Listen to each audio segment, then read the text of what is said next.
Eh, pues en nombre de Novi Sinergia Empresarial, vamos a dar inicio a esta pequeña conversación sobre los escenarios económicos que estamos viviendo ya en este escenario tan complicado de la pandemia, pues más grande desde hace al menos 100 años, prácticamente un siglo. Eh, Recordando que una pandemia genera consecuencias económicas muy complejas y que merecen un análisis técnico muy profundo. Y precisamente Novis, en el deseo de generar conversación de alto nivel corporativo, para tratar primero que nada de explicar a los clientes que tenemos, así como a los posibles emprendedores que quieran participar con nosotros en nuestra gama de servicios, pues está interesada en difundir este tipo de conversaciones de alto valor en el que ante la confusión que está generada por el proceso de la misma pandemia, pues necesitamos como empresarios, como directivos de empresas, elementos para tomar decisiones que sean muy ejecutivas en todo sentido. Y precisamente esta es la intención de hacer este tipo de webinars a lo largo de los próximos días y de las próximas semanas. El grupo de expertos que tiene la empresa va a realizar también en particular consultas o webinars para todos ustedes, los empresarios, emprendedores, directivos de empresas, profesionistas independientes, que estamos, bueno, en general viviendo uno de los escenarios más complejos que está pasando en la historia, como ya les comentaba, ¿no? En ese sentido, de manera muy breve, voy a explicar un poco lo que es Novis. Novis es una empresa, permítanme, a ver por qué no puedo mover aquí el...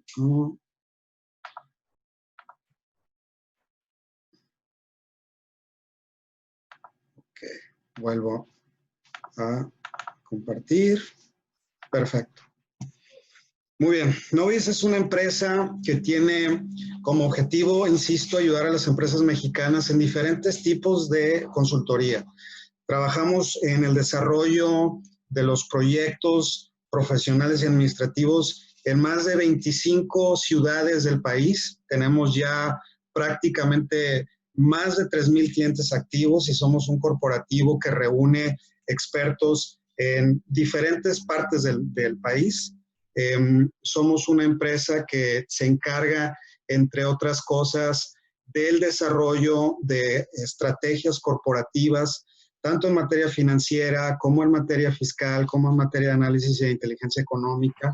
Y bueno, pues una de las cosas que nos hemos dado cuenta precisamente en este proceso tan complejo es que la mayor parte de las empresas en México pues se encuentra ante un escenario muy difícil para entender lo que viene, ¿no? La recuperación económica que viene en el futuro próximo. Desarrollamos entonces una serie de servicios entre los que puedan destacar precisamente este tipo de servicios de inteligencia y análisis estratégico. Ayudamos a las empresas al desarrollo de su planeación corporativa, las apoyamos para asesoramiento patrimonial, entre otras cosas. Y bueno, en términos reales, la empresa siempre ha tratado, lo voy a explicar un poquito más adelante, de apoyar a los emprendedores y empresarios de México en estos temas que tienen que ver con la defensa corporativa, la defensa jurídico-laboral, la defensa jurídica contenciosa administrativa, que ahorita particularmente en un entorno tan complejo como el que estamos viviendo, pues estamos observando que la autoridad pues se va a poner muy escrupulosa con los procesos jurídicos y legales de todas las empresas. Bueno, ya sin más preámbulo, ahora sí vamos a comenzar conversando sobre qué es lo que hay en materia del COVID-19. Como ustedes pueden saber, el escenario es de altísima incertidumbre. Hemos estado observando variaciones en el tipo de cambio de manera muy drástica. Hemos estado observando en gran medida que los países han estado enfrentando una de las crisis económicas y de empleo más grandes de la historia. Estados Unidos repuntó con más o menos 30 millones de desempleados en los últimos 2 meses. Y también hemos estado viendo, pues, que los países han estado tratando de entender cuáles son las condiciones para poder particularmente atender a los sectores industriales, de servicio, de comercio que se han visto en este proceso de crisis económica. Entonces, para ser muy claro y muy contundente, vamos a reflexionar sobre qué es una crisis económica. Una crisis económica es un periodo de escasez de algo, generalmente producción, comercialización o consumo. No necesariamente una crisis inicia por una crisis de consumo, también puede ser una crisis de producción. En esencia, la combinación de este tipo de actividades, su escasez, genera un determinado tipo de crisis económica. Y nos recuerda el señor John Maynard Keynes, uno de los economistas más importantes del siglo XX, que hay crisis provocadas por las personas, en lo que él llamaba el instinto animal. ¿Qué es el instinto animal? Bueno, el instinto animal no es otra cosa más que cuando las personas tienen una percepción de la recuperación o del movimiento económico de un momento determinado, toman decisiones totalmente irracionales. Una de esas crisis más socorridas para platicar o plantear como ejemplo este instinto animal, pues tiene que ver con la crisis de 1929, donde una especulación bursátil convirtió a toda una economía global que estaba tratándose de recuperar de la Primera Guerra Mundial, que finalizó más o menos en 1917, pues la especulación bursátil generó una crisis económica. Y otra crisis económica que también tristemente célebre nos puede ejemplificar el tema del instinto animal, pues tiene que ver con la crisis de las .com en 2000. Si ustedes recuerdan, en el año 2000 hubo una extraordinaria cantidad de empresas digitales, informáticas, que en palabras más o palabras menos, generaron un ambiente de emoción y de optimismo exacerbado en la bolsa de valores. Y bueno, todo el mundo quería ser parte de las acciones de Yahoo, entre otras. Pero no todas las empresas pudieron generar innovación, lo que generó precisamente una caída económica terrible en el año 2000.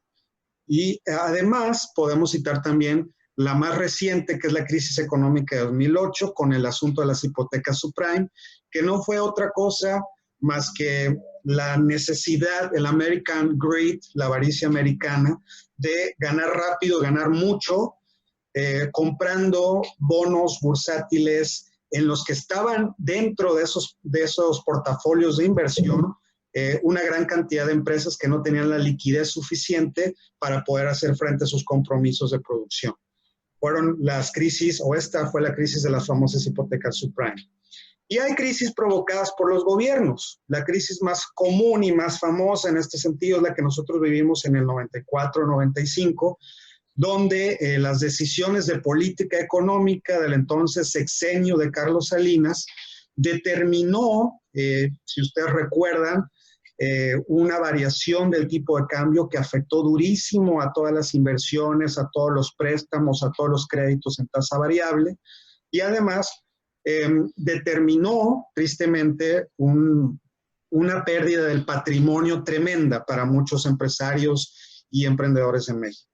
Pero además 1994 fue un año políticamente muy convulso, fue un año muy complicado en el sentido político, y bueno, este vaivén de escenarios pues no dio certeza a los inversionistas, que rápidamente quitaron y sacaron muchos dólares de la economía mexicana, lo cual depreció de manera tremenda el peso. Y también, como la que estamos viviendo ahora, pues hay crisis provocadas por la naturaleza. Una de ellas son las crisis provocadas por los terremotos y otras crisis son provocadas por los huracanes. Y el problema radica precisamente en que mientras unas crisis son provocadas por los seres humanos y tienen determinado comportamiento, las crisis provocadas por la naturaleza generan otro tipo de comportamiento. Prácticamente estamos hablando de dos tipos de caídas económicas que se explican de manera diferente y que por lo tanto requieren estrategias distintas, tanto para gobiernos como para empresas o personas. No es lo mismo venir de una crisis como en el 94-95 a entrar a una crisis como la que estamos viviendo hoy, porque finalmente el mercado tiene sus propias formas de corregirse, como lo hizo en el año 2008 con las hipotecas subprime, pero mientras haya una crisis como la que estamos viviendo, en donde estamos obligados a dejar de producir y por lo tanto a consumir solamente lo necesario, pues la crisis es totalmente distinta. Este escenario de complejidad económica se explica a través de diferentes escenarios que la ciencia económica explica, precisamente entendiendo qué es un ciclo económico. Y un ciclo económico no es otra cosa más que este proceso a partir del cual hay ajustes en la oferta y la demanda en una economía.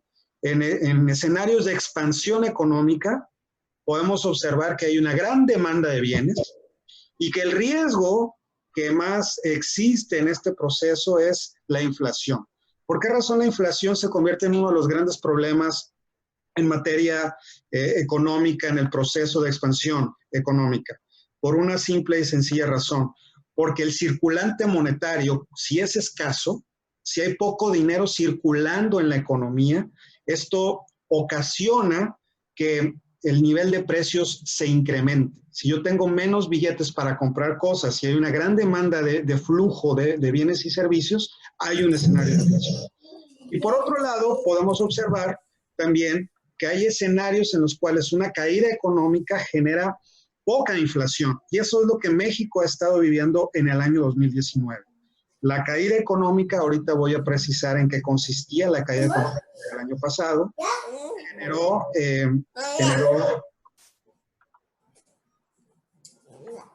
generó un problema de baja inflación. Y eso no es del todo positivo para una economía. Porque si hay baja inflación, quiere decir que nadie está consumiendo. Y si nadie está consumiendo, la misma economía no puede despuntar. Esa situación genera, pues, un gran problema de adaptación en los ciclos económicos. Entonces, después de que entendemos que todas las economías generan un vaivén en su proceso económico, vamos a tener que entender qué provoca una crisis económica. Y una crisis económica es provocada, entre otras cosas, por un exceso de demanda. ¿Qué significa esto? Si hay un exceso de demanda, pues quiere decir que los precios van a bajar. Y eso no conviene a los productores. Un exceso de demanda es cuando los productores de Sinaloa producen mucho tomate y ese exceso de tomate pues va a generar una caída en el precio que no es suficiente para soportar ni siquiera los costos de producción. También viene un exceso de demanda genera una caída económica porque no es suficiente la producción de un producto o de un bien determinado para atender a una economía. Y un exceso de oferta es lo que les decía de los tomates. Un exceso de circulante monetario, por el contrario, genera lo que vivimos en México en 1980, una gran inflación, que es cuando los países tratan de resolver la caída económica haciendo y produciendo más billetes, lo cual baja la capacidad de compra de los billetes y eso genera inflación. Es muy claro, lo vamos a ver desde esta perspectiva. Cuando una economía está en un proceso de crecimiento, necesita un aumento en la cantidad de circulante monetario, de billetes, para que la gente pueda comprar en el nivel de demanda que existe. Cuando no está ese nivel de demanda de bienes y servicios, lo que se provoca es que el exceso de billetes provoca inflación. Y esto genera, pues, una caída en los elementos de la producción. Los economistas entendemos los elementos de la producción como tierra, capital y trabajo. En una crisis tradicional, si ustedes se dan cuenta, primero sufren los mercados financieros y luego el resto de la economía. Por eso es importante en algún momento darle seguimiento a los procesos de las bolsas de valores porque nos están avisando de que va a existir un golpe fuerte en la economía en alguno de los sectores. En el caso de la crisis de 2008, el golpe fue por el tema de las hipotecas. Entonces, todas las desarrolladoras de vivienda comenzaron a perder valor en el mercado financiero. En una crisis no tradicional, por el contrario, primero sufren los sectores y luego sufren los mercados financieros. Y eso es lo que vivimos en este momento. Cuando todo el mundo dijo que había que parar la actividad económica a raíz de que pues todos teníamos que quedarnos en casa, pues el problema se convirtió en que las empresas tuvieron de repente que meter un freno de mano a un carro que iba a 180 kilómetros por hora. Y eso después pegó en los mercados financieros y después pegó en el mercado de las commodities. Por eso de repente teníamos una cantidad de petróleo enorme en el mundo, enorme, una cantidad tremenda y gigantesca de petróleo, pero como nadie podía moverse, la industria estaba detenida, las empresas no podían movilizar sus bienes y servicios de un lado a otro, esto generó pues un aumento en la oferta de petróleo. Había mucho petróleo, pero nadie podía, insisto, mover la economía. Entonces, en una crisis tradicional, producto del instinto animal o de los errores irracionales del ser humano, primero vemos que el golpe va en los mercados financieros. Por el contrario, en una crisis no tradicional como la que estamos viviendo, primero sufren los sectores. Consideren el siguiente dato. La economía de Estados Unidos para el año 2018 y para el año 2019 venía creciendo a ritmos de 2.1 a 1.9%. Eso es tremendo para una economía como la de Estados Unidos. Y de repente, ahorita tenemos más o menos una cantidad de 30 millones de desempleados en la economía. La caída del Producto Interno Bruto va a ser de 7% en Estados Unidos. En México, los columnistas, las personas del sector financiero y empresarial le están dando una posibilidad de que la economía caiga entre 10 y 12%. Eso quiere decir que vamos a volver a los niveles de 2013. La economía en México en 2020 se va a achicar prácticamente entre 7 a 8 años, con la población, con las demandas de bienes y servicios de 7 años después. De ese tamaño es el impacto y es el efecto que estamos viviendo, digamos, en la economía. Entonces, lo que estamos observando en este momento precisamente es qué va a ser mejor para un país como México. Si recuperarse, digámoslo de alguna forma, ¿en qué sentido? ¿Cuáles son los sectores que más rápido se van a poder recuperar? Hay unos que definitivamente van a tener que esperar a que la vacuna llegue. Hay otros que pueden sortear este escenario de caos y obviamente entender que lo que va a suceder en los próximos años y en los próximos meses no va a ser crecimiento. Vamos a tratar de recuperar los 7 años que en México ya estamos perdiendo. Y eso va a ser un asunto muy complejo que tiene que ver con el dilema que el actual gobierno está planteando y que fue parte, digamos, de la discusión de la agenda pública en los últimos años por parte del presidente y de los sectores productivos. Para Andrés Manuel López Obrador, el presidente, el objetivo de la acción de gobierno en este escenario de alta complejidad económica tendría que ser primero ayudar a los pobres, que se van a quedar prácticamente sin trabajo, y en segundo lugar ayudar a las empresas. Pero la prioridad del presidente es ayudar a las personas que no tienen un trabajo formal. Recuerden ustedes que en México no existe el famoso seguro de desempleo que sí existe en otros países. Bueno, por el contrario, los empresarios le decían, si no me ayudas difiriéndome el gasto o el pago de impuestos, pues voy a entrar a un gran problema porque quiere decir que no voy a poder pagarle a mis trabajadores y voy a tener que reducir mi plantilla laboral y esas familias se van a ir al desempleo, que es uno de los grandes problemas que hoy las empresas están enfrentando. Y el presidente decidió y determinó que no iba a generar ningún estímulo fiscal porque su prioridad no es impulsar la recuperación económica, en tanto lo es ayudar a los que van a ser afectados por la caída económica. Bien, a todo esto se agravan, se suman una serie de factores muy complejos que van ralentizando la recuperación económica mundial. Uno de ellos es que ya en México, en particular lo que ya decía, veníamos en un proceso de desaceleración que se convirtió en recesión. ¿Cuál es la razón por la cual el país comenzó a tener una desaceleración? La cancelación de proyectos importantes como el aeropuerto de Texcoco, cómo el gobierno federal ha venido contrayendo el gasto público, porque Andrés Manuel, el presidente, ha deseado y su filosofía de gobierno implica austeridad en el gobierno. Sin embargo, uno de los grandes dilemas, o más bien de las grandes paradojas que tiene el gobierno mexicano, que tiene la estructura económica mexicana, no es otra sino si el gobierno no gasta, va a haber un problema de contracción en los sectores, porque lo que gasta el gobierno mueve más o menos a 110 cadenas productivas, desde la producción de servicios para las oficinas gubernamentales hasta el desarrollo de infraestructura compleja, como lo es, digamos, la construcción de carreteras y puentes. Bueno, también estamos viendo un mercado exportador detenido. En México no hay un mercado exportador. En algún momento los economistas pensamos que cuando hay una depreciación a favor del peso, es decir, que el peso pierde valor frente al dólar, estamos ayudando y entendiendo precisamente que las exportaciones van a poder ser más competitivas. Bueno, pues ahora no hay un flujo comercial como el anterior. Estamos observando, por el contrario, que no pueden entrar bienes mexicanos a Estados Unidos. La cadena logística está detenida, está rota.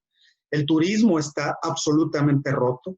Vemos un escenario de guerra petrolera entre Arabia y Rusia.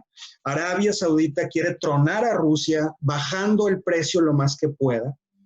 Y por eso vimos en los últimos meses algo tan extraordinario como precios negativos del petróleo. Y también estamos en medio de la guerra comercial entre China y Estados Unidos. Hay un escritor, un historiador griego, Tucídides, que escribía que el miedo que le tenía Esparta, si ustedes recuerdan, había esta lucha, si recuerdan la película de 300, había esta lucha entre Esparta y Atenas. Atenas defendía una manera de vivir. Atenas creía que el individuo podía dedicarse a la política, a la ciencia, a la filosofía, y podía darle valor a su aportación a través de su desarrollo individual, mientras que Esparta no. Esparta consideraba que solamente el individuo nacía para favorecer a la comunidad.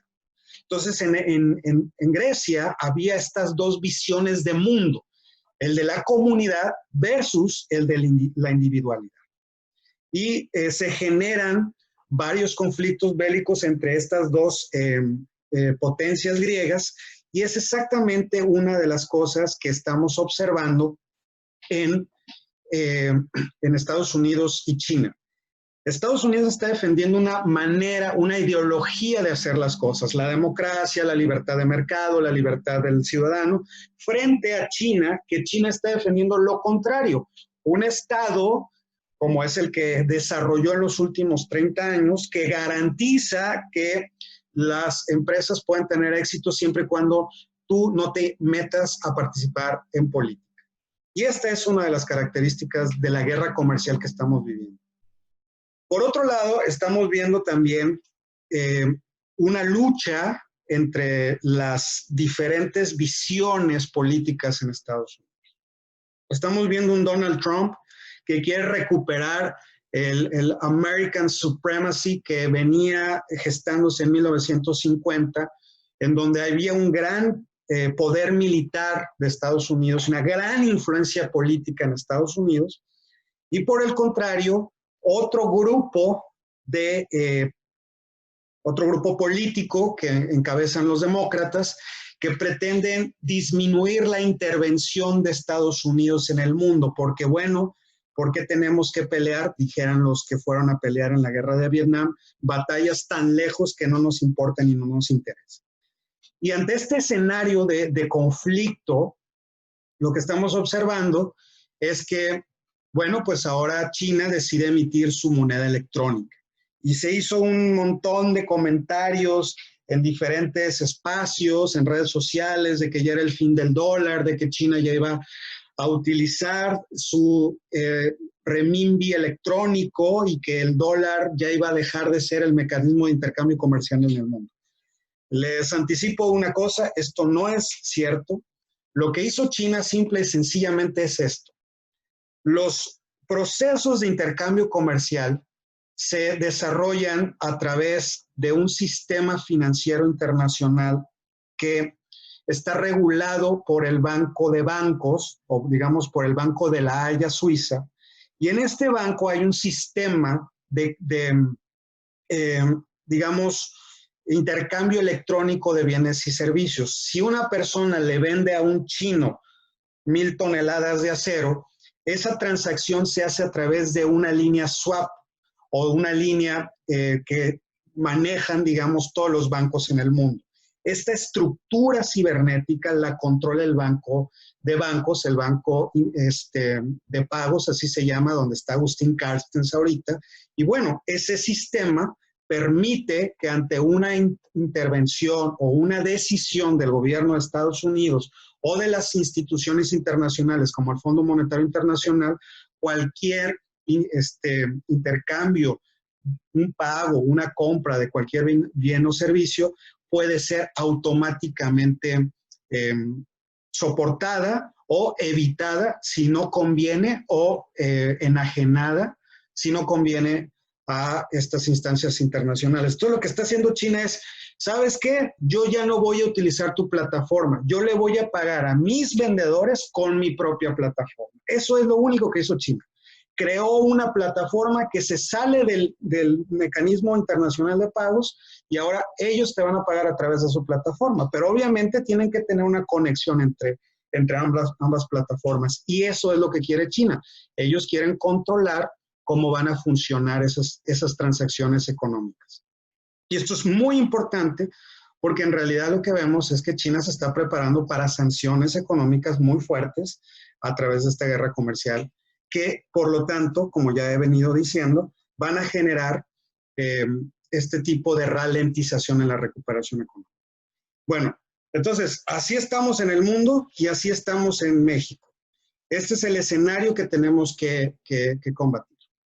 No hay manera, no hay en este momento certezas, hay una gran incertidumbre en todos los sectores económicos y financieros.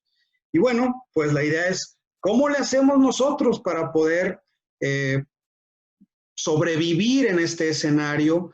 Tenemos un pequeño despacho, tenemos una pequeña empresa, tengo una empresa que tiene más o menos 400 trabajadores. ¿Cómo voy a sobrevivir yo en este escenario? Bueno, pues aquí lo podemos ver.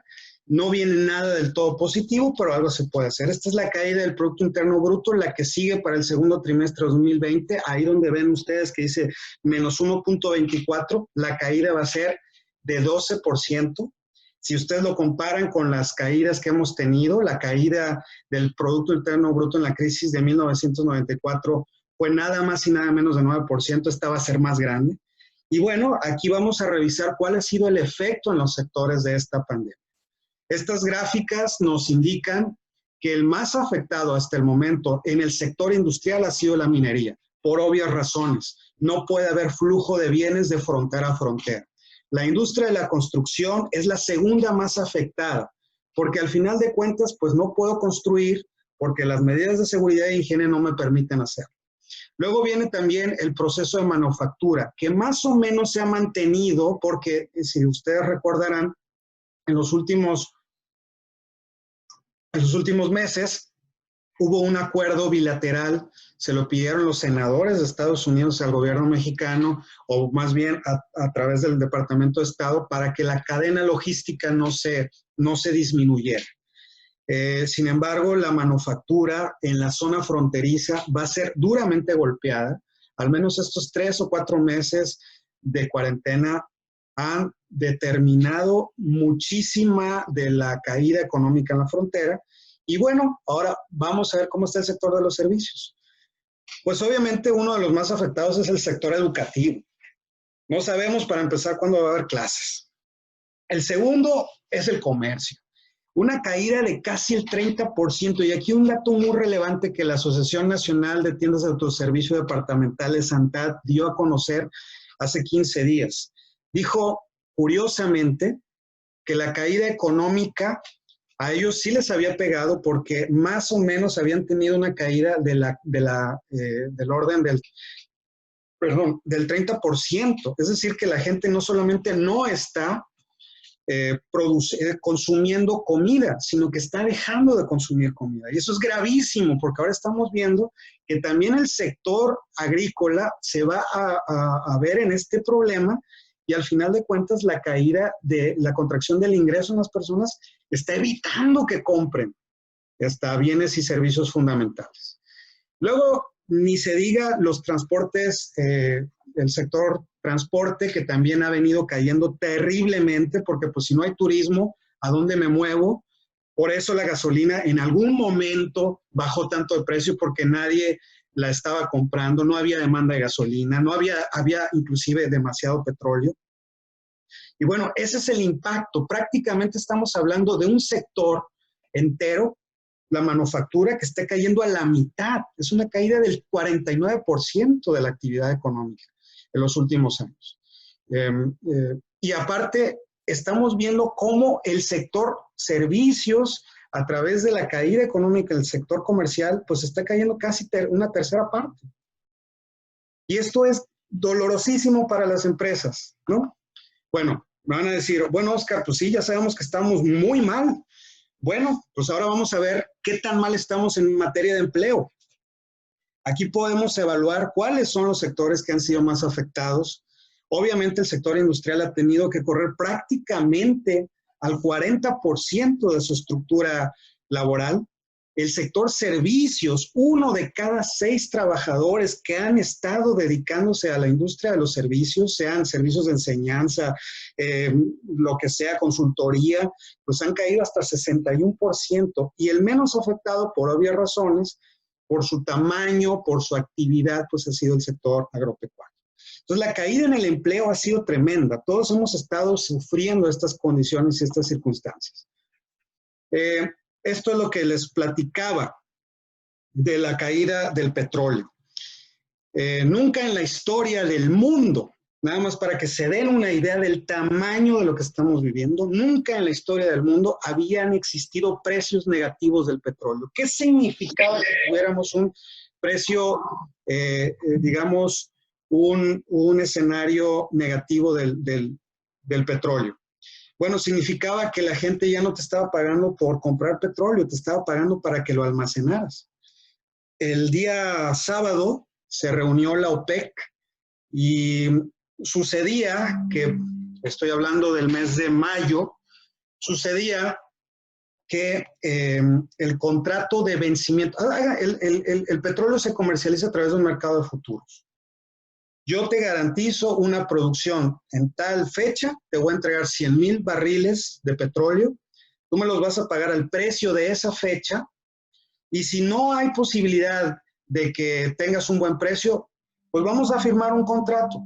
El contrato va a tener el precio que nosotros fijemos, y a pesar de que el precio del petróleo caiga, pues yo te voy a pagar a $20 ese barril de petróleo.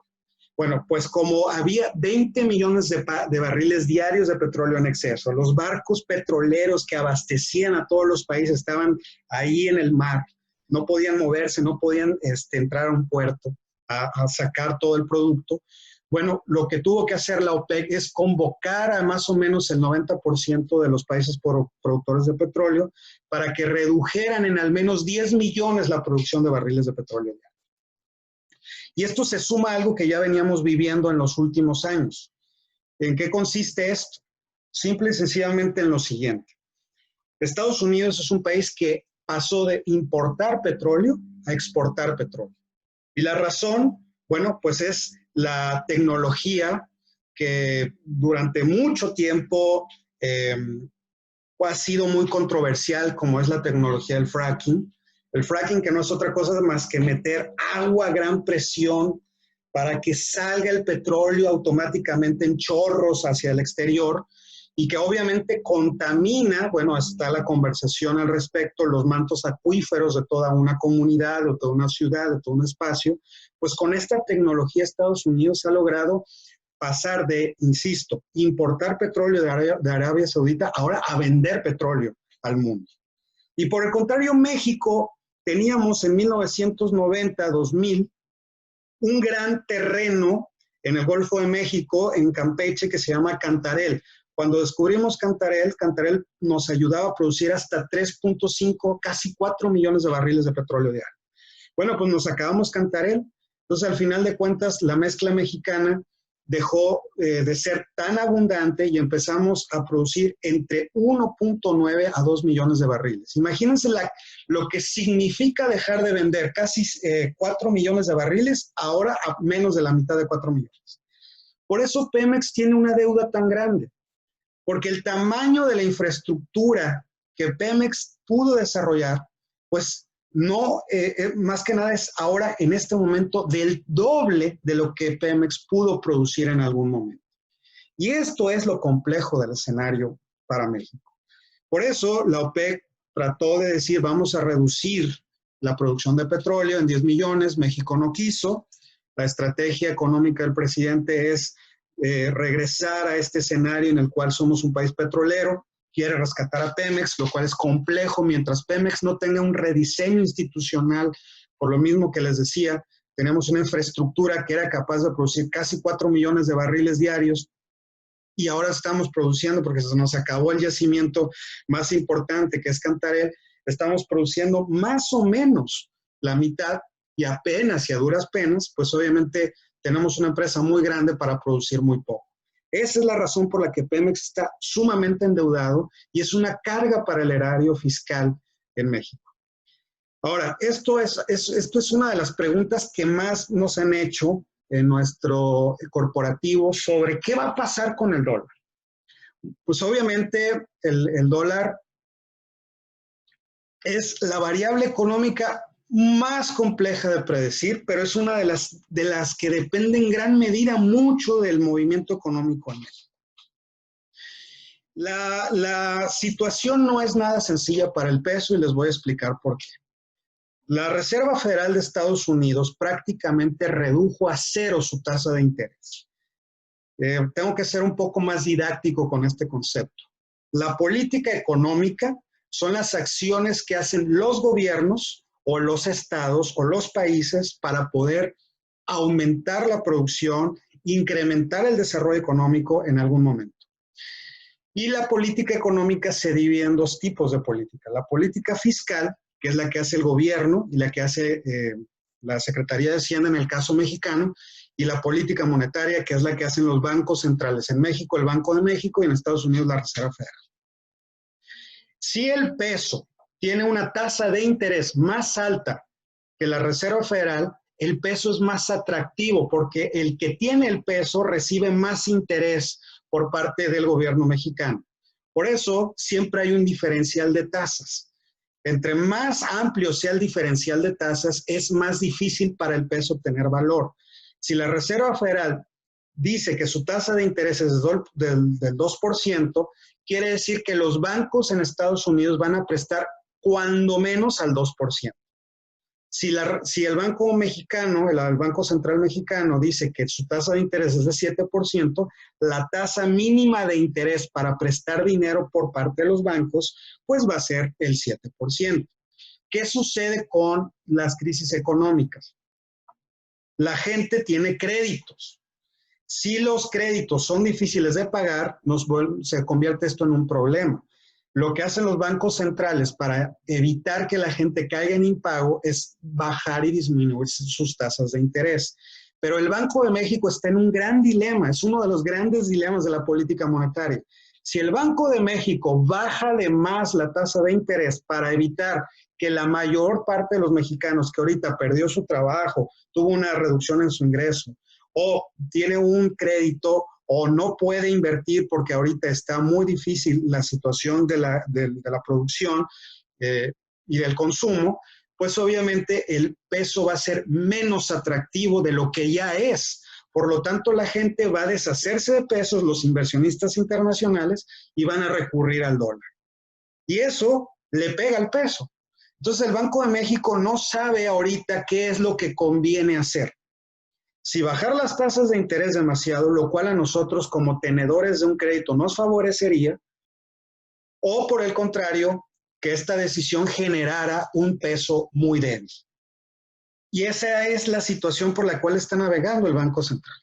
¿Qué viene para el dólar en los próximos meses? Bueno, va a venir un escenario de recuperación del peso a raíz de que es muy probable que la economía de Estados Unidos esté generando datos positivos en los próximos meses, porque pues acabamos de verlo en los últimos 15 días, gracias a los estímulos monetarios del gobierno federal de Estados Unidos, pues en vez de seguir con 30 millones de desempleados, ahorita tenemos en Estados Unidos 17.5 millones. Es decir, se redujo a la mitad del nivel de desempleo.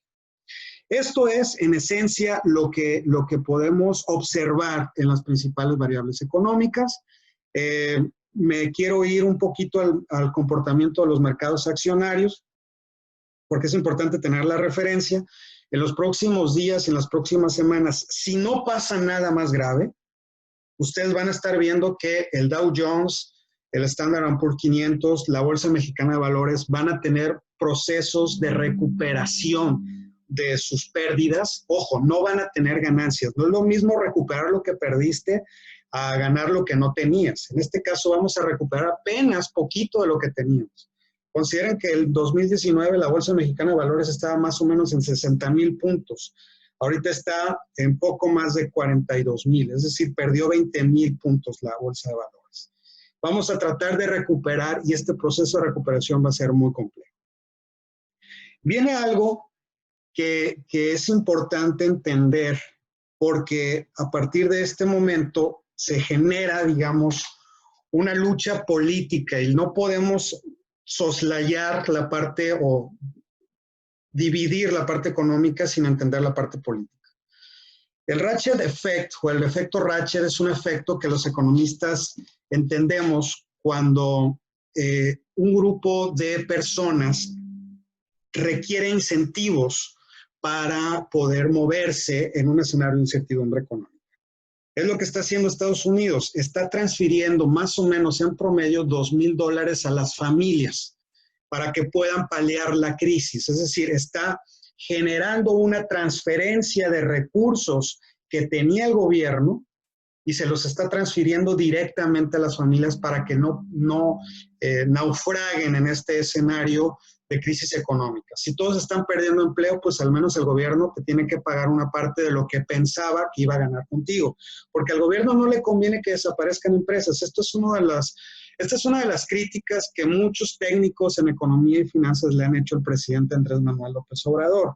Oye, si cierran empresas, el gobierno mexicano va a dejar de tener gente que le pague impuestos y eso va a contraer el gasto. Y eso va a disminuir los ingresos del gobierno. Entonces, ¿el gobierno de dónde va a sacar para pagar todo lo que tiene? Bueno, como los seres humanos somos irracionales, ahorita en este momento queremos que el gobierno nos resuelva todo. Entonces, va a haber en todos los países un aumento de la necesidad del gobierno por intervenir en el desarrollo de estrategias y de políticas para poder generar este movimiento económico en los últimos años. Bien, el Ratchet Effect entonces no es otra cosa más que eso. Y lo estamos viendo precisamente aquí en Estados Unidos.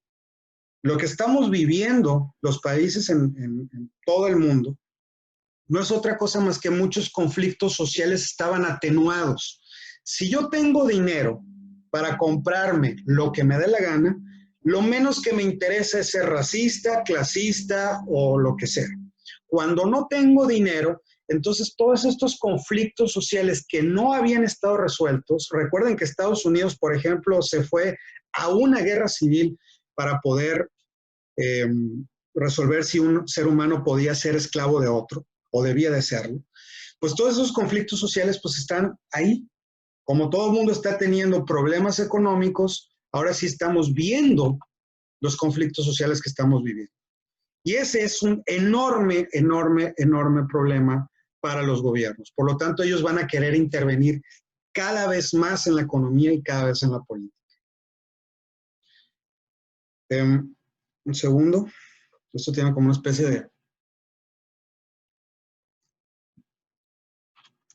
de retraso. A ver. ¿Qué significa esto en palabras más o palabras menos? Significa que las empresas en los próximos años les van a cobrar más impuestos para hacer, llenar y atemperar, digamos, el boquete que tenían o que va a tener cada uno de los gobiernos en los próximos años. A ver. Y ahora viene lo interesante, y aquí es lo más importante para entender qué estrategias vamos a tener que implementar como empresas en los próximos años.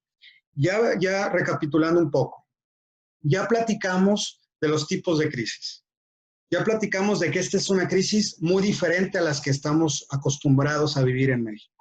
Pero también ya entendimos que el efecto es diferenciado por cada uno de los sectores. Hay sectores que cayeron más y hay sectores que cayeron menos, pero todos cayeron.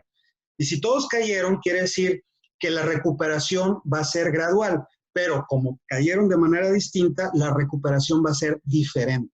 Y vienen 4 escenarios posibles. Uno, donde cuando ya empiece este escenario en el que ya en México, por ejemplo, estamos abriéndonos a la economía y al consumo, pues toda la gente salga de manera masiva a comprar porque estaba cansada, harta de estar encerrada. Y una alta demanda de bienes y servicios, pues va a generar una alta inflación. ¿Y esto a qué se debe? Se debe a que las empresas, como dejaron de producir, pues tienen una cantidad de inventarios determinada. Como dejaron de producir esos bienes, pues rápidamente sus inventarios se van a vaciar. Es el ejemplo de la cerveza. Si se apagó el motor de la producción de una cerveza como, no sé, Tecate o Modelo, pues en algún momento va a haber cierta cantidad de cerveza en los anaqueles, cierta cantidad de cerveza en las bodegas, se va a acabar rápidamente, entonces el aparato de producción se va a tener que encender rápidamente y si yo despedí trabajadores y además reduje mi plantilla laboral, pues al final de cuentas esto va a generar inflación. Y si hay una recuperación con inflación, quiere decir que Banco de México, para evitar la inflación, va a subir la tasa de interés. Que este es el escenario de esta parte, donde yo tengo aquí 2 curvas. Prácticamente esto es muy técnico, pero estoy tratando de ser lo más didáctico posible. Tengo 2 curvas, hay un aumento en la inflación y automáticamente el Banco de México va a tener que subir la tasa de interés, lo cual va a frenar otra vez el consumo. El otro escenario en el que me veo es donde vaya a haber baja inflación, donde la gente vaya a ser más cautelosa para consumir, y esto va a determinar que la inflación sea baja, pero la recuperación sea muy gradual. Y este es el escenario que está aquí abajo. Y el otro escenario es donde va a haber una inflación muy alta y Banco de México no va a poder de manera importante bajar las tasas de interés, y por lo tanto vamos a ver una recuperación económica donde la inflación, que ahorita está en 2 o 3% en México, va a subir a prácticamente 5%. Y eso es peligroso para todas las empresas que tienen contratos estipulados y firmados para abastecer productos en el futuro, porque sus costos de producción se van a elevar. Y esto es importante, porque aquí vamos a tener que aclarar esto. Muchos de los empresarios van a caer en el escenario de lo que se llama trampa de la liquidez. Yo no tenía dinero hoy, lo tengo mañana, porque de repente mis consumidores empezaron a consumirme muy rápido. Pero estoy teniendo mucho flujo, sí, pero ese flujo apenas me va a servir para comprar lo que necesito para volver a abastecer mis anaqueles y mis inventarios.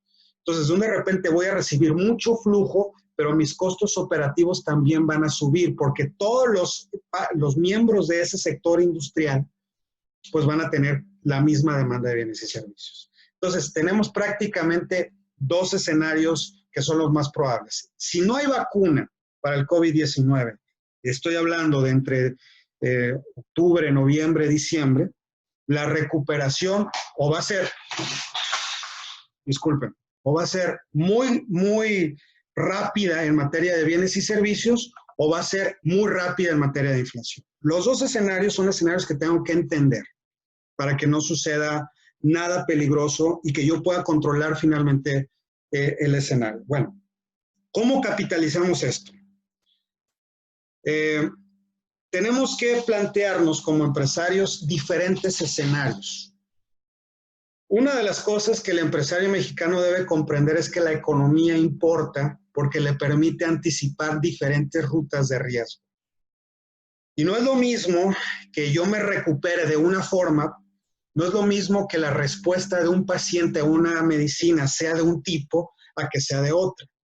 Yo tengo que medir cómo está recuperándose el paciente, en este caso la economía. Bueno, en este sentido y en este escenario, hay 4 maneras para México de recuperarse. Una que implica una caída muy grande, como pueden ver el escenario de la línea naranja, que es esta. Esta es la que estamos viendo, una caída muy grande, pero un rebote igualmente grande. Otra, una caída relativamente grande, como es la de la línea verde, pero una recuperación muy lenta, una caída económica muy profunda. Otra, que es el escenario en el que va a haber una caída muy breve y luego una recuperación muy rápida. Y esa es la menos probable de todas. ¿Por qué? Porque el COVID-19 ya se extendió más prácticamente de 100 días. Y estamos bajo el temor de que exista una mayor cantidad de casos y que la autoridad sanitaria se vea obligada a volver otra vez a pedirle a la gente que no salga de sus casas, que los restaurantes dejen otra vez de abrir, entre otras cosas. La más probable que estamos viendo es la recuperación en U. Va a ser una recuperación gradual, va a ser una recuperación muy lenta y va a ser obviamente una recuperación en la que no todos los sectores van a poder recuperarse de la misma forma. ¿Qué viene? Y aquí es donde se generan todos estos escenarios de estrategias, tanto para restaurantes, tanto para universidades, para escuelas, para empresas que se dedican a la producción de bienes industriales, tanto para los que se dedican como profesionistas independientes a ofrecer sus servicios, entre otras cosas. El futuro que estamos viviendo en este momento nos habla primero de un cambio en la geopolítica. Y esto es importante entenderlo, porque si cambia la geopolítica, cambian las reglas del juego del comercio. Vamos a ver un mundo multipolar. La Unión Europea se va a trincherar y va a evitar otra vez la influencia de Estados Unidos en sus procesos internos, y lo mismo va a suceder con Asia, y lo mismo va a suceder con cada uno de los países de América Latina. Vamos a ver un mundo por regiones. Ojo, México, en México el nuevo TIMEC, el Tratado de Libre Comercio nuevo, pues entra ya en vigencia el 1 de julio. Y esto nos va a generar una serie de elementos de materia regulatoria que tenemos que entender. Por ejemplo, uno de los grandes problemas que tenemos en este momento son los posibles juicios laborales que se vienen si no usamos o no despedimos o no prescindimos más bien correctamente del esfuerzo de un trabajador. Anteriormente teníamos un escenario a partir de los cuales los tribunales de conciliación laboral funcionaban de una manera, hoy van a funcionar de otra. Y esto es a raíz de la homologación de regulaciones laborales entre los 3 países, Estados Unidos y Canadá. La pregunta es, como empresario, ¿estoy listo? ¿Conozco cómo ahora se van a llevar los juicios laborales? Porque si tuve que prescindir del esfuerzo de trabajadores, pues ahora viene un problema para mí muy grande. Luego, viene obviamente un escenario a partir del cual los organismos internacionales son insuficientes. Vamos a ver en este momento una reestructura de lo que es el Fondo Monetario Internacional, del Banco Mundial, del Banco Internacional de Pagos, porque son otras realidades. Va a haber más regulación por parte de los países, va a haber más proteccionismo. Francia y Alemania, que son los países motores, digamos, de la economía de la Unión Europea, van a poner más regulaciones para los productos que se vendan dentro y van a castigar a los productos internacionales de otras partes del mundo. Y obviamente vamos a ver problemas globales cada vez más complejos, como el tema de lo que se está viviendo en México, el tema de lo que se está viviendo en Estados Unidos. La política va a ser cada vez más compleja y va a estar más polarizada. ¿Qué sectores ganan? Los que sean portables, los que sean creativos, los que sepan hacer e-commerce y los que redefinan sus estrategias de retail. ¿Qué sectores pierden? Las cadenas logísticas más grandes o muy grandes. Walmart precisamente ahorita en este momento se está dando cuenta que requiere tener cadenas logísticas más pequeñas, es decir, centros de distribución más focalizados en ciertos lugares.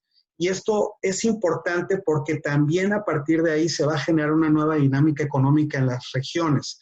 Si estábamos hablando de mercados muy grandes en el mundo como Nueva York, París, entre otros, ahora las ciudades se van a convertir en el centro del movimiento económico y eso es una extraordinaria oportunidad para los pequeños y medianos empresarios porque estamos observando cómo el proceso de defender, digamos, a las empresas locales le ha permitido a algunas empresas sobrevivir en este escenario. Las empresas que no tengan una buena estrategia de redes sociales no van a poder sobrevivir. Si ustedes se dan cuenta, hemos estado conectados en redes sociales más o menos el 90% de nuestro tiempo y estamos haciendo este tipo de conversaciones vía Zoom. Vamos a generar una economía que pase del contacto físico. Mis clientes ya no van a poder estar o reunirse conmigo para comprarme algo. Van a tener que hacer una cita vía Zoom. Y obviamente estas dinámicas comerciales y estas dinámicas tecnológicas van a afectar a todas las empresas. Y ahí es donde el escenario se presta para replantearme como empresario, bueno, ¿qué voy a hacer en este proceso? Y nosotros como Novi Sinergia Empresarial estamos recomendando prácticamente el ejercicio de una metodología que llamamos las 3 R's. Significa reingeniería, reinventarse y rediseñarse. La reingeniería tiene que ver con procesos más estratégicos. Los restaurantes, que son uno de los sectores más golpeados, por ejemplo, van a tener que enfocarse a 3 o 4 productos que les permitan con eso, digamos, obtener o recuperar una gran parte de lo que perdieron en los últimos meses. Si tienes una carta de 100 productos o de 10 productos, elige aquellos que tus registros te dicen que son los más demandados, porque no vas a venderlo todo. Y además, es importante para saber que no debes de comprarlo todo. Tienes que definir tus mercados. Ya no vas a poder ganar por volumen, porque las regulaciones te lo impiden. Ya los restaurantes, pues obviamente ya no van a poder tener largas colas o largas listas de espera para poder desarrollar su proceso de venta.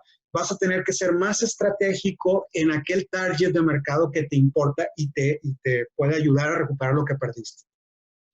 Y obviamente desarrollo de procesos logísticos flexibles. Esto es muy importante porque la mayoría de las empresas crecen a un grado en donde hay muchos directores, hay muchas áreas, pero al final de cuentas las decisiones se toman de manera muy compleja. Vas a tener que darle a cada uno de tus supervisores mayores capacidades de decisión, porque pues si no puedes estar en la planta, porque no lo puedes hacer, digamos, por las cuestiones sanitarias, lo vas a tener que estar monitoreando vía Zoom o vía otras plataformas. Entonces, el trabajo va a obligar a que las personas, el home office, tengan que ser más independientes de la estructura jerárquica de pedirle permiso a un jefe. Vas a tener que rediseñar tus puestos de trabajo para que las personas puedan tomar decisiones de manera autónoma y vas a tener que colocar una serie de indicadores que te permitan vigilar el proceso sin dejar de darle esa autonomía a tus trabajadores. Reinvención. Las empresas tienen que reinventarse y totalmente redescribir el modelo de negocios a partir del cual se dieron a conocer.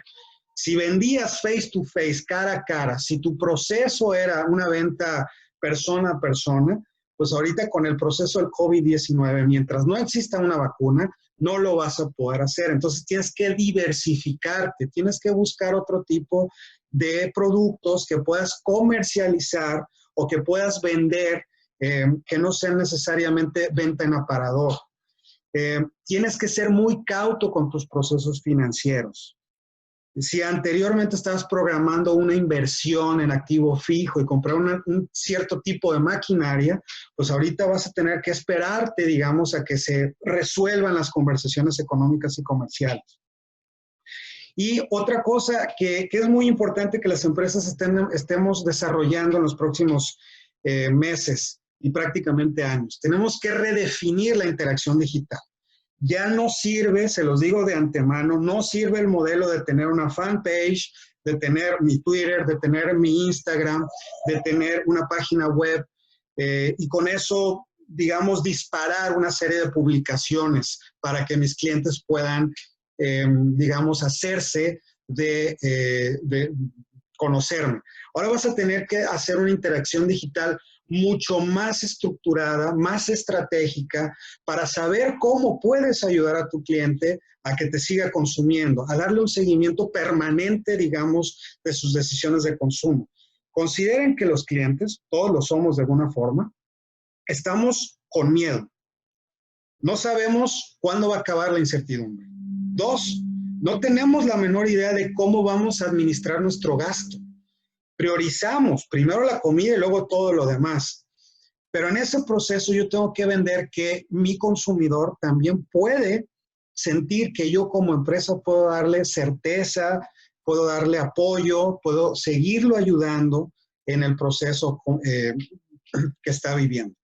Entonces, la interacción digital va a tener que convertirse en una conversación entre empresa y cliente.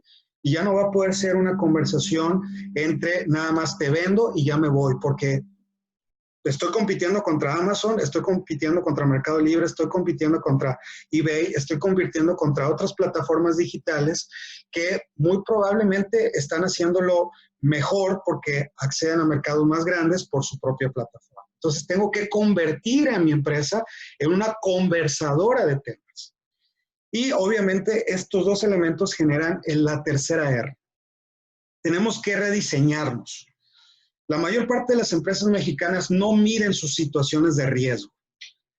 Y esto es peligrosísimo porque gran parte del empresario mexicano, de los emprendedores mexicanos, no conoce los riesgos fiscales en los que está incurriendo. Y esto es muy importante. Uno de los elementos cruciales para poder sobrevivir en la economía post-COVID-19 va a ser tener una salud fiscal adecuada, porque la salud fiscal adecuada me va a permitir a mí acceder a créditos bancarios que me van a permitir, por obvias razones, tener mayor flujo en mi mercancía. Y obviamente tengo que revisar mis riesgos laborales. La gran parte de las empresas y de las pymes mexicanas no llevan un contrato de sus trabajadores, no tienen un checador de sus trabajadores, tienen grandes problemas para el reclutamiento de sus trabajadores. Y ahorita va a haber una masa de gente que va a buscar conseguir un ingreso de alguna u otra forma. Y bueno, la mayor parte de las empresas no tienen estas conversaciones del todo aseguradas. Entonces, estos procesos obligan a las empresas a poder reinventarse en un contexto cada vez más complejo. Si tú eres un pequeño empresario, vas a tener que revisar tu situación laboral y fiscal. Si tienes una empresa, vas a tener que revisar cuál es tu estrategia de redes sociales, porque imaginen esto, hay un montón de información en las redes sociales. Y no solamente va a ser entender cómo funciona Google Analytics, va a ser también crearle un storytelling, una narrativa a la empresa para que me ayude esa narrativa a identificarme con un cliente determinado. Y además tengo que revisar el modelo de negocio. La mayor parte de las empresas no tienen un plan financiero. Bueno, en todos estos elementos, creo que si las empresas lo logran hacer de manera correcta y pueden entender, partiendo de lo general a lo particular, los procesos financieros y económicos que vienen en el futuro, vamos a poder entrar a un escenario en el cual vamos primero no a sobrevivir, olvídense del concepto de sobrevivir.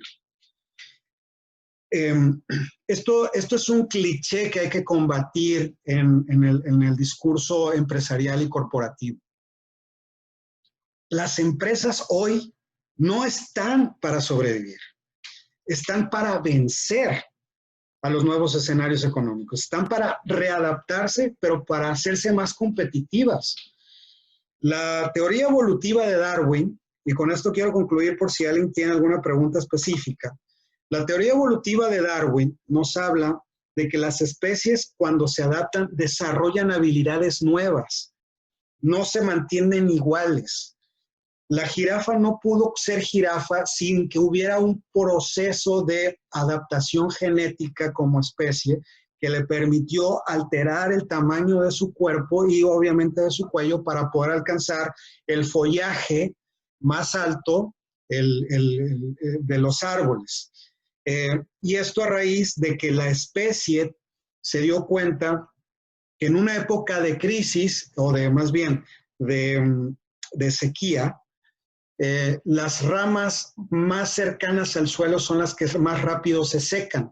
Por lo tanto, la jirafa tuvo que empezar a comer del follaje más alto. Y eso le permitía sobrevivir por encima de otras especies que no podían comer de ese follaje.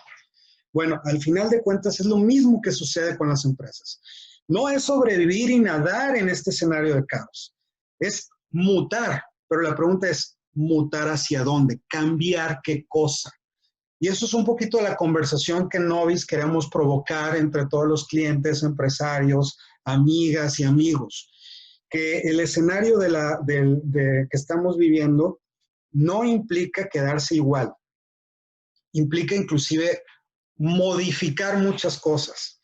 Y bueno, si las personas no saben qué modificar, nosotros podemos ayudar a decirles, necesitas acuerparte en el tema laboral, necesitas acuerparte en el tema financiero, necesitas acuerparte en esto.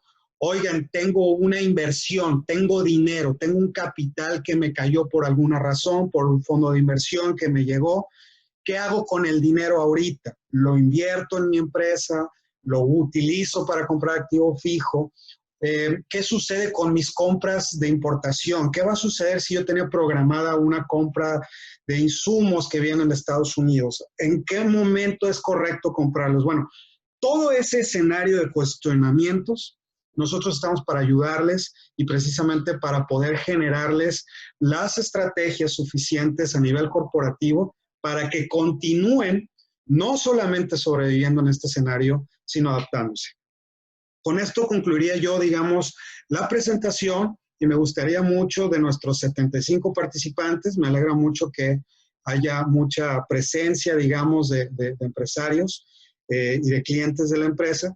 Nos gustaría mucho que usaran el micrófono y conversar más o menos unos 10, 15 minutos para poder ver cómo los podemos apoyar. Oscar, buenas tardes. Mi nombre es Arturo Michel para todos. Me prendo en la cámara. Yo estoy en el giro de la tecnología. Literalmente, cuando inició todo esto, pues China cerraron los barcos, no llegaron, se detuvo todo. De hecho, no ha llegado todavía mucha mercancía, hay escasez en muchos equipos. ¿Qué sugieres o qué se puede hacer en este tipo de giros? De hecho, tuve que cerrar todo definitivamente porque aparte de no éramos ni esenciales, ¿no? Ya cerré todo, me vine a la casa de vuelta, ya me gasté los ahorros. ¿Qué es lo que se puede esperar para nuestros giros? ¿O qué podemos hacer? ¿O literalmente dedicarme a otra cosa? Esa es una muy buena pregunta, Arturo. Mira, el tema de la venta de tecnología, obviamente, porque implica un ingreso y una inversión muy importante, pues ante la contracción del ingreso de muchas empresas se va a ver, como ya lo has vivido, de una manera muy comprometida. Entonces, lo que yo te sugiero es que vayas pensando cómo tu expertise puede ayudar a otras empresas, ¿no? Creo que en este momento, por ejemplo, muchos de los empresarios y emprendedores de México no cuentan con un CRM. Tú puedes ser una persona que los pueda ayudar a este tipo de situaciones. Yo he observado con tristeza en algún momento que las decisiones corporativas y de productos en algunas empresas no cuentan con el nivel de tecnificación suficiente como para hablar de un CRM. Entonces, en pocas palabras, yo te diría, tu conocimiento puede ser un mecanismo para ayudar a estas empresas a profesionalizarse y a poder desarrollar herramientas digitales y tecnológicas para poder sobrevivir. Ganas tú con tu conocimiento y ganan ellos a través de estas herramientas digitales. Muchas gracias, Oscar, y te felicito por esta plática y esperamos que se vuelvan a repetir. Felicidades. Gracias, Arturo. ¿Alguna otra persona que quisiera comentar algo? ¿Alguna duda? Si quieren saber de dólares, está un poco complejo, pero podemos hacerle el adivino un ratito. Abelardo, ¿quieres comentar algo? Sí, oye, Oscar, bueno, desgraciadamente entré a la mitad porque andaba trabajando en otras cosas. Quisiera preguntarte, sobre todo el tipo cambiario para nosotros en la actividad productiva primaria va a ser muy importante, sobre todo en la producción de camarón, que es un producto que tiene un mercado local bastante amplio. De hecho, somos un mercado muy, muy local, muy nacional, en el sentido en el que tenemos alto consumo de mariscos. Quisiera saber de cómo vamos a poder salir de esta crisis, porque estás hablando o hablaste de la compra, cómo la van a disminuir cuando regresemos, cuando salgamos a trabajar y veamos que nuestros ingresos van a ser menores y ya no estemos comprando. El camarón, bueno, específicamente es un alimento que está pensando como rico, pero que ya es una proteína normal, que tiene el mismo costo, pero ¿cómo le va a hacer el productor cuando su flujo no lo va a ver? O sea, no va a ver reflejado sus utilidades y sus costos van a ir en aumento. ¿Cómo va a enfrentar eso? Sobre todo por la paridad dólar. Es una muy buena pregunta, Abelardo. Mira, yo considero que por tu cercanía con el proceso restaurantero, que obviamente es uno de los sectores más golpeados, vas a tener que diversificar o vas a tener que crear alianzas estratégicas con cadenas logísticas que se dediquen a la producción de alimentos. Esto es algo que, bueno, en algún momento creo que lo conversamos, podemos trabajar de manera personal tú y yo para que logremos involucrar a otros agentes de las cadenas logísticas en Estados Unidos, porque esta cadena logística en Estados Unidos no se ha detenido, hay que decirlo. En México la cadena logística de abastecimiento de productos a grandes almacenes ha sufrido una caída. En Estados Unidos sufrió, pero ya está en franca recuperación. Recuerden que Estados Unidos abrió su economía prácticamente 15, 20 días antes que México. Entonces, allí ya el proceso y el movimiento económico es distinto. Por otro lado, en México va a ser muy difícil que tú de repente enfrentes una recuperación como el resto de los sectores. Creo que va a ser más gradual y en ese caso vas a tener que priorizar en gran medida qué sectores van a ser a los que los vas a tener que convencer de que te compren. Al final de cuentas, no les vas a poder vender a todos a volumen. Vas a tener que negociar y tener aliados estratégicos para que ellos sean los que te compren, para evitar que tus costos de producción suban, porque de repente, pues dijiste, oh, tengo una demanda de, no sé, 1,000 toneladas y de repente la demanda cayó a 800. Sin embargo, moviste a toda la estructura y la infraestructura logística que tienes para poder hacerlo. Entonces, creo que es una conversación que tiene que ir más allá con saber cómo están tus clientes actualmente, quiénes son tus clientes, cuáles son sus características, ver la posibilidad de darles un crédito o una extensión de pago, lo que sea, y negociar con otros clientes nuevos que no tienes en este momento, pero tener que salir a buscar esas alianzas estratégicas que ahorita probablemente te hacen falta para poder paliar este escenario.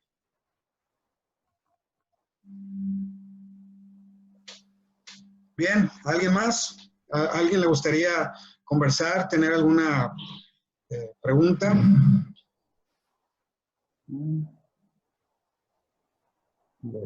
Bueno, una pregunta ya que nadie pregunta. Ah, perdón, ya salió alguien ahí, perdón. Buenas tardes, Oscar. Muchas gracias, Luis Martínez de Culiacán. Tenemos un giro comercial médico en una época de mucho empuje, pero a final de cuentas, como bien lo dices, la forma de subsistir o de mantener un poco el negocio. Ha cambiado porque las necesidades de los hospitales o de los servicios también, pero enfrentamos una guerra comercial de importadores de la noche a la mañana. Entonces, en las 3 R's que tú refieres, de reinvertirse, rediseñarse, la reingeniería, me sugieras, o más bien, estoy planeando darle un valor agregado ahora, comercializar a los comodatos de equipos para favorecer o tener a mi cliente que ya lo era previamente y que tengo un riesgo ahorita por la guerra de precios, perderlo. No sé qué opines. Me parece una muy buena estrategia el tema del comodato, y creo que el sector salud, desconozco el tipo de insumos médicos que comercializas, pero en general es uno de los que va a tener una evolución muy diferenciada. El médico de consulta muy probablemente va a seguir en su laboratorio, en su consultorio, perdón, pero obviamente va a tener que implementar medidas muy específicas para poder enfrentar la consulta con cierto tipo de pacientes.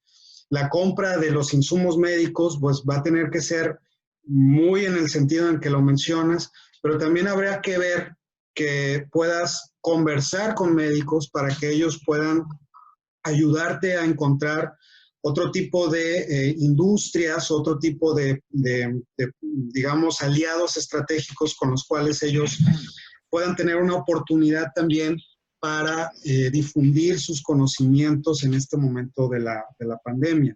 Entonces se me ocurre de primera instancia que puede ser un clúster de médicos que pueden difundir sus conocimientos, y a partir de eso tú le estás dando también un valor agregado a la conversación de salud. Las consultas médicas van a empezar a ser a distancia, entonces van a tener que desarrollar una metodología para consultar también a sus pacientes, y ahí es donde tú puedes ofrecerles un mercado muy grande, porque si es una farmacéutica muy importante, pues obviamente hay muchos consultorios o muchos pacientes más bien en todo el país.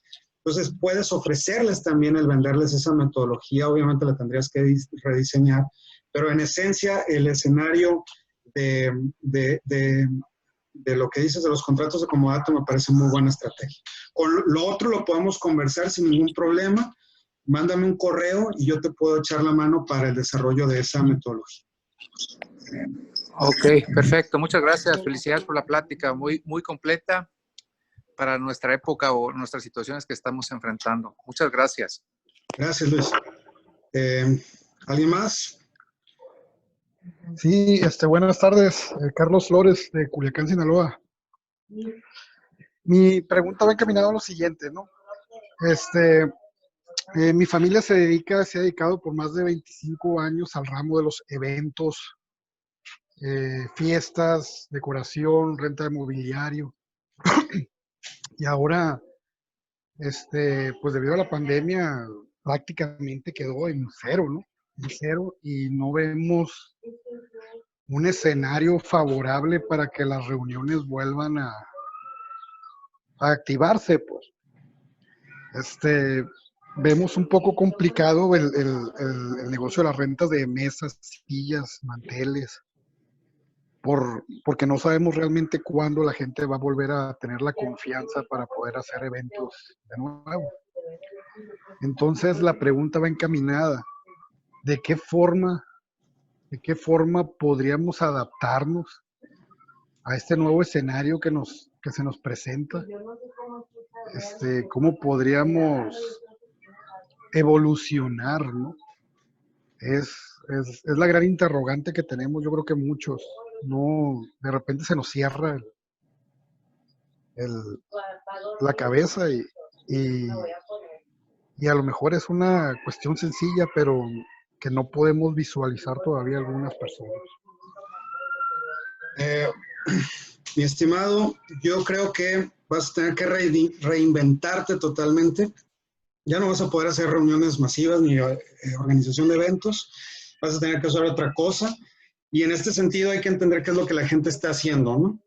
La gente se está tratando de reunir en ciertos eventos muy familiares.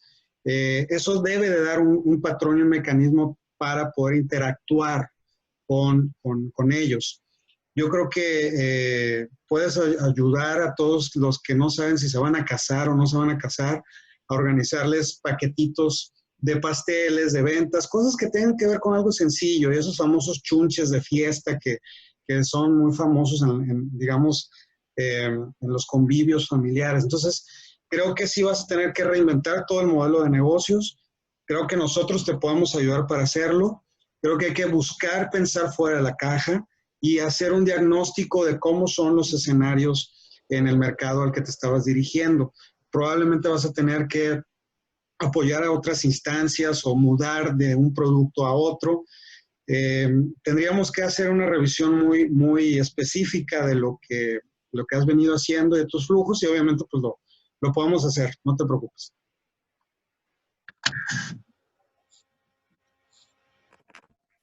Muchas gracias.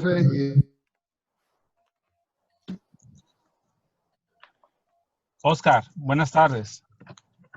Buenas tardes. Te saludo de Navolato, de Sinaloa. Excelente plática. Sí, adelante. Oscar, no me dedico al turismo, pero me surgió la duda. Gracias. ¿Tú ves más Yo creo que sí potencial? vamos a hablar después de eso. Sí, Jesús. ¿Ves más potencial al turismo internacional o crees tú que es momento de explotar los municipios el ecoturismo?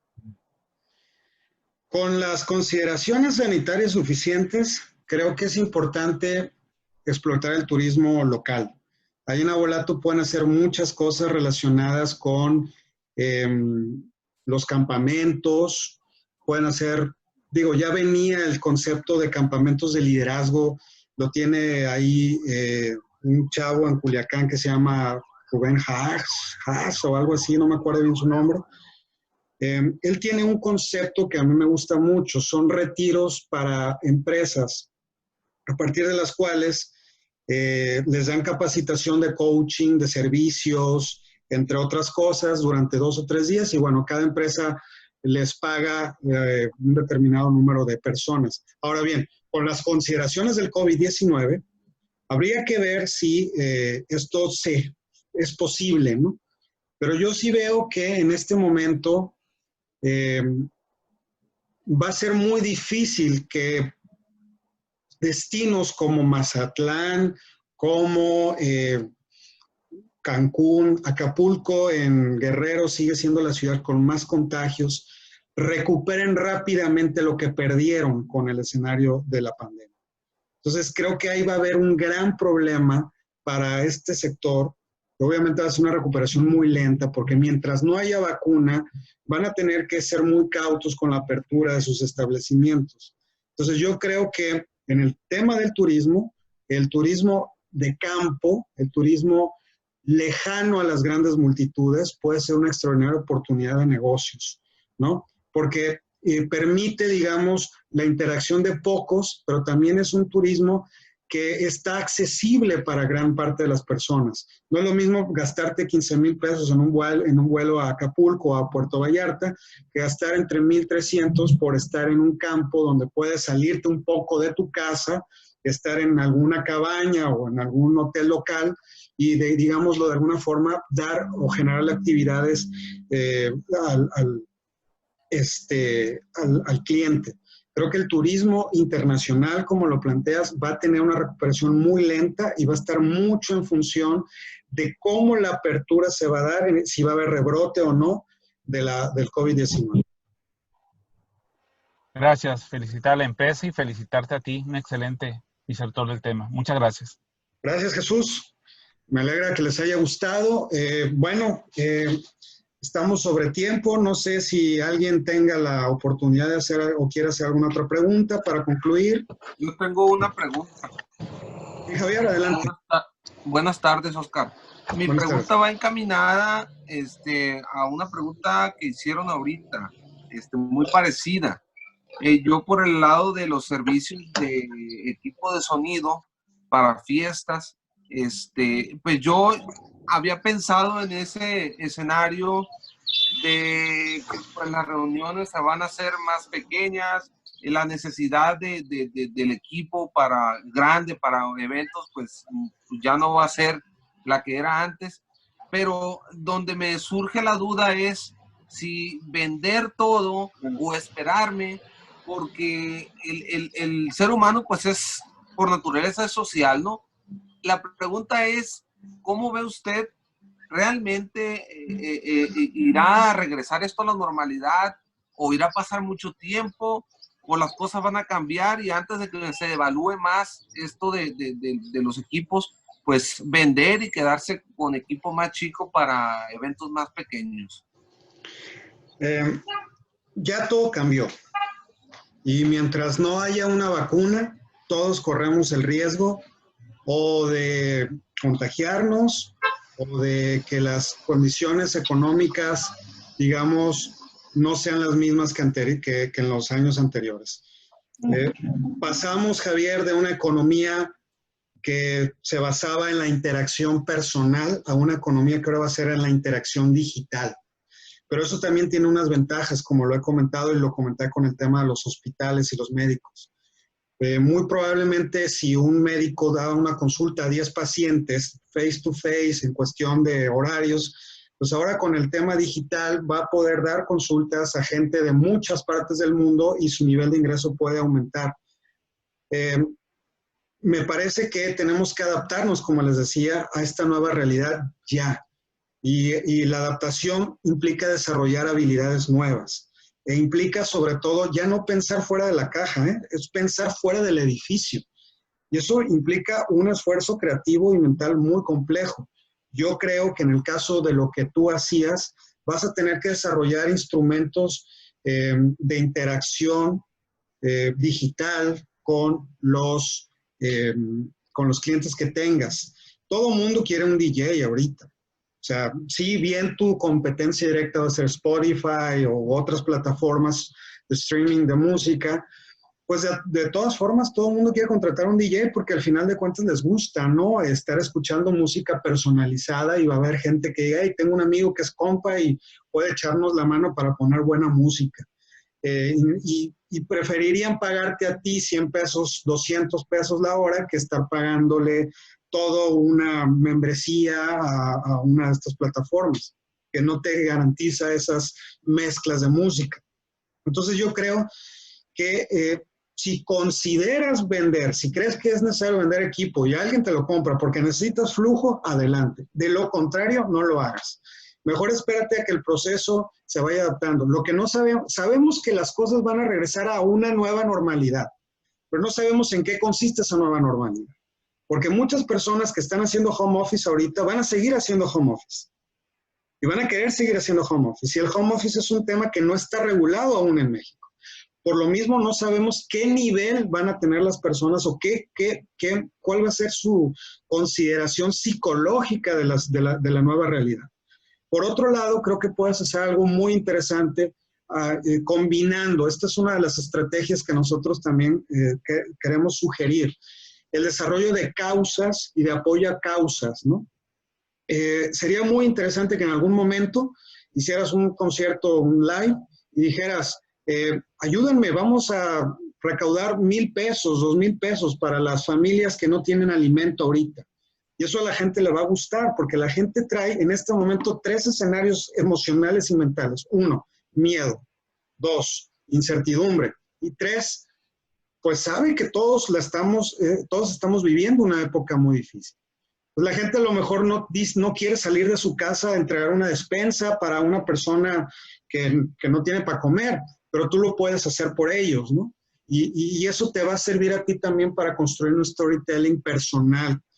Javier Espinosa, un DJ, un técnico en música, va a poder ayudar a las personas de la zona en la que estés, Culiacán, Abolato, whatever, y de esa manera tú vas a poder, mientras ayudas, puedes generar un escenario positivo, ¿no? Entonces el asunto es reinventarte totalmente. Bueno, ¿alguien más? ¿Alguna otra última pregunta para no abusar del tiempo de todos? Buenas tardes. Hola, Oscar. Sí, Rolando, adelante. Sí, Rolando de aquí de Guasave, Sinaloa. Continuando con el tema de la música, yo me dedico a la música, pero de viento, de banda. Ajá. Mi pregunta sería que, ¿qué consejo me darías tú en la toma de decisiones de enfocarlas si abarato mi servicio o si lo doy igual y trabajar menos por la cuestión de la competencia? A ti muchísimas gracias, ¿eh? Perdón, Rolando. Mira, tienes tres opciones. Dejar de hacer lo que hacías y hacer otra cosa nueva, o hacer lo que hacías de manera diferente. Y eso implica precisamente el escenario de reinventarte como empresario o como prestador de servicios. Si quieres seguir haciendo lo que hacías, solamente te tienes que adaptar a la nueva realidad. Y esta realidad implica lo que estás diciendo. O vendes por volumen o vendes con mayor estrategia y con un sentido más enfocado a un mercado específico. Yo nunca, como consultor de negocios, nunca recomendamos abaratar tus precios. Si abaratas tus precios, vas a tener que competir por precio. Y siempre va a haber una persona que baje más el precio. Y eso te va a limitar en el desarrollo de una imagen personal. La gente no compra lo que es demasiado barato. La gente también quiere una serie de servicios garantizados en ese proceso. Es como estamos en un proceso de transición de muchas cosas, ¿no? Y una de las cosas que tiene que ver es con la promoción de una empresa. El emprendedor y el empresario mexicano tradicionalmente lo que hacía era que imprimía 1 millón de volantes y se iba o pagaba a gente para que los repartiera y los distribuyera en un montón de lugares.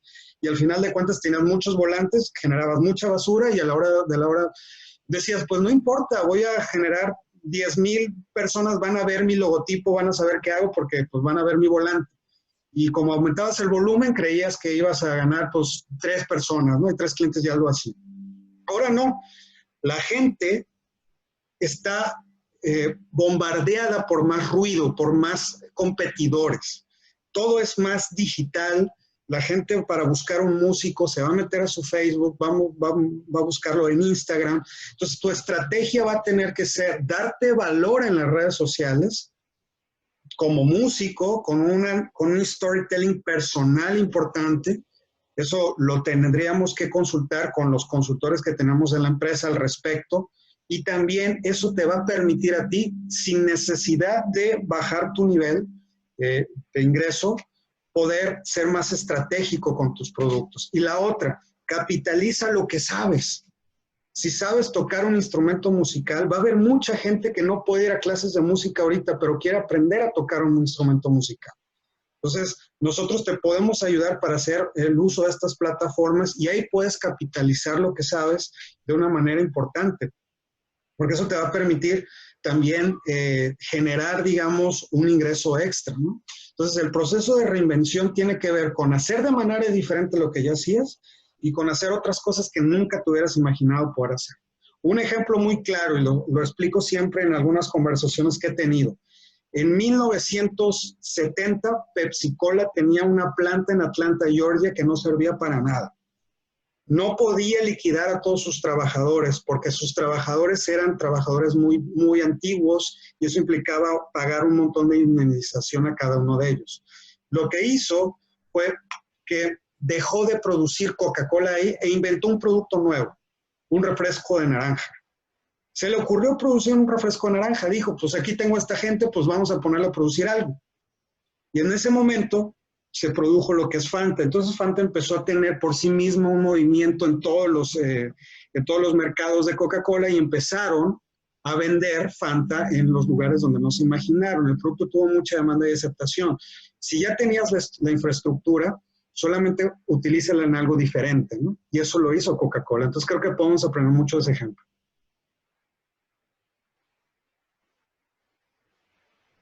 Bien, pues si no hay otra pregunta, les agradezco mucho a todos ustedes.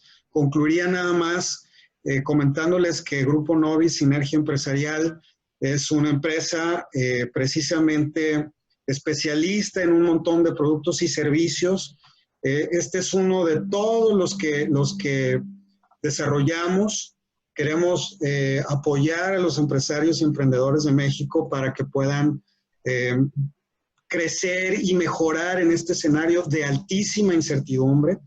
Cuando yo no sé algo, cuando yo no sé si estoy enfermo, pues yo voy con un experto y le pregunto para que me ayude, ¿no? Entonces, el experto siempre tiene una serie de diagnósticos y de estrategias con los cuales les puede ayudar mucho para desarrollar eso. Estamos ahorita en un escenario en el que generamos información de valor económico y financiero, como ya se los expliqué. Les explicamos lo que está pasando en los mercados internacionales.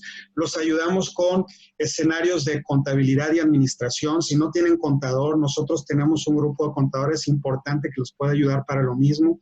Es importante mantener la salud fiscal de los negocios en este momento, porque si no tenemos salud fiscal, primero no vamos a poder acceder a programas públicos como los de Nacional Financiera, no vamos a poder acceder a muchos de los estímulos que tiene Banco de México para con la banca privada, y tampoco vamos a poder enfrentar escenarios donde la autoridad fiscal pues nos puede preguntar, bueno, ¿y qué estabas haciendo durante todo este tiempo?